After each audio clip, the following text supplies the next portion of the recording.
up to the Opera paper, which is in our background section. Nathan, John and James are going to give an overview of the experiment and how they got the results. Alan will look at some of the similar experiments that we ran at Minos and the discovery of flavour changes. The scientific perception will be covered by Wilson and Nelson, who are going to look at how scientists responded in reaction to this result and some of their theories that they came after. And finally, James is going to talk about how the public reacted to it. So I'll pass it over to Alan. So in my section, I will give a brief overview of the significant historical developments in neutrino research leading up to the Opera experiment. So neutrinos were first predicted by Pauli in 1930. He answered a technical problem regarding the apparent breakdown of conservation of energy in the study of theta decay. The initial and final particles did not match in energy, and he stated that the missing energy was carried away by small neutral particles, which Fermi in 1934 later coined neutrino. Fermi also laid the theoretical basis for future experimental discovery, which eventually came in 1966 during the Cohen-Ryan experiment. So other important dates in neutrino research were the 1962 muon neutrino discovery. In 1987, a supernova observation enabled the first measurement of neutrino velocity. In 1989, experimental evidence from CERN showed that there were only 3 neutrino flavors. In 2000, the tau neutrino was discovered in lab, but most importantly, in the early 2000s, super-confounded Sudbury experiments confirmed the existence of neutrino oscillations. This was important because it meant that neutrinos had to carry mass, and under special relativity, that meant that the neutrinos would be able to go faster than light. So now a little bit about Opera. Opera is a collaboration of 200 physicists from 3 different institutes in the 16th century.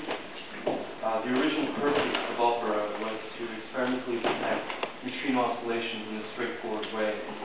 The construction started in 2003 and ended in 2008. And in March 2011, physicists working in Opera found the first signs of neutrinos going faster than light. So they spent the next several months trying to find and get rid of all the possible errors. And with no time error left, they released their paper in September 2011, asking the scientific community to scrutinize the results. So now I'm going to hand over to Nathan to tell you a bit more about the experiment. Thank you very much. Okay, so myself, James and John are going to give you an overview of how the faster than light result was actually measured. So Opera uses the concept of time of flight measurement. That's the time taken for the neutrino to travel between CERN, where it is created, to Gran Sasso in Italy, where it is detected. And specifically, they look for the time difference between that time of flight and the time of flight taken for light over the same path. And then they present their results, delta T is different.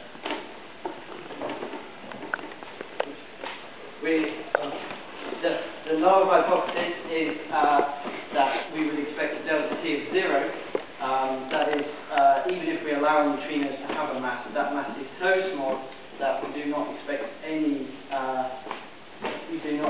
able to pick it up. So at CERN, the neutrinos are produced. This diagram shows how it's done. We take protons with a 17.5 GeV energy, collide them with a stationary graphite target. This impact produces primarily pions and kaons. These pions and kaons are at a very high energy, and so they need to be slowed down by helium bags, high pressure helium gas, otherwise they will very quickly be expelled.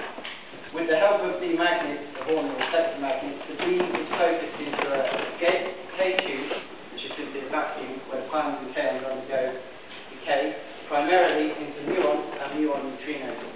We then have our neutrinos, off they go to Gran Sasso for detection. The muons are slowed down by carbon and iron blocks before being detected, picked up by these muon detectors. The reason why we want to pick up the muons is because there's a direct correspondence between the number of muons produced and the number of neutrinos produced. So if we literally count the number of muons we get, we have some idea of how many neutrinos we are sending. So here's James to talk about what happens at the detection site.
of the two distributions through time to give us an initial estimate of delta T. Now, this is done by superimposing the two distributions from the same time span. And when we perform this comparison, we allow for propagation of time through space radially outward from CERN at speed t. So, effectively, all that means is that in the hypothesis case delta T is 0, the two distributions, the red proton distribution and the black neutrino distribution, coincide exactly. What Opera found experimentally was something quite different, illustrated in the figure to the right, and that is the neutrino distribution orientated slightly to the left of the proton distribution. What this means effectively is that the neutrinos have travelled faster than the propagation of time, so they can see light speed, they travel faster than c. They arrived earlier at Grand Tasso at a time value equal to the offset, which is found at this primitive stage to be 1043.4 nanoseconds. Now this value is just a primitive estimate because we need to know the baseline far more accurately than we do at this early stage. And we also need to calibrate our timing, account for delays induced by cables, that sort of thing. And Nathan is going to do a brief overview of that. Okay, so this diagram shows how the two labs work together to produce the overall delta T. As John said, this whole the concept of overlapping the graphs, as John just explained, relies heavily on knowing the baseline and the time of flight to the best possible accuracy. This is done by using GPS, the ordinary GPS system anyone can use, to synchronize the clocks at each laboratory and measure the distance between the two laboratories. Once we then accounted for general relativity, we then can know the baseline that the neutrinos travel over. So the baseline is currently 730 kilometers. It says currently because it's continuously being updated to allow for continental shifts. Once we're working in the same time frame as set by the GPS, it is then quite trivial. It's just a start and stop calculation, and we can build that up for more and more neutrino detections to get ultimately the final value of delta T. And this is the value that the Opera team published. So that is saying that the time of flight for neutrinos is 57.8 nanoseconds less than as expected for light. And even if we take the lower bound on that error, we still find that they have this velocity, which is still higher than t, and hence why the team published it. So I'll now pass you on to John to give some feedback on that as well. Okay, as I'm sure many of you are aware, this is a wholly unexpected result. It drew a lot of interest, a lot of controversy, often drew a lot of criticism themselves in the wake of the result. There have also been some very recent updates. Only last month, the Opera team released an official statement confirming the discovery of two systematic errors. Now, these two errors are yet to be fully quantified, and it should also be noted that they conflict in the effects that they had on the overall conclusion.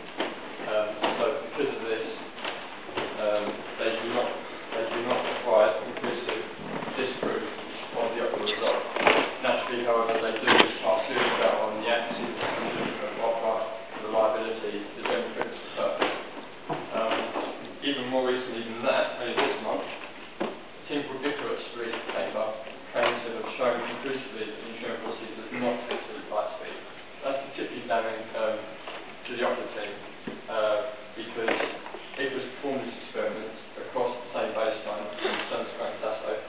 The only difference is they use a slightly different neutrino detection system at Grand Tasso. So where does this leave Opera? Well, having fully pinpointed and quantified the nature of the two uncertainties mentioned, they will have a rerun in May 2012. Many people expect them, if they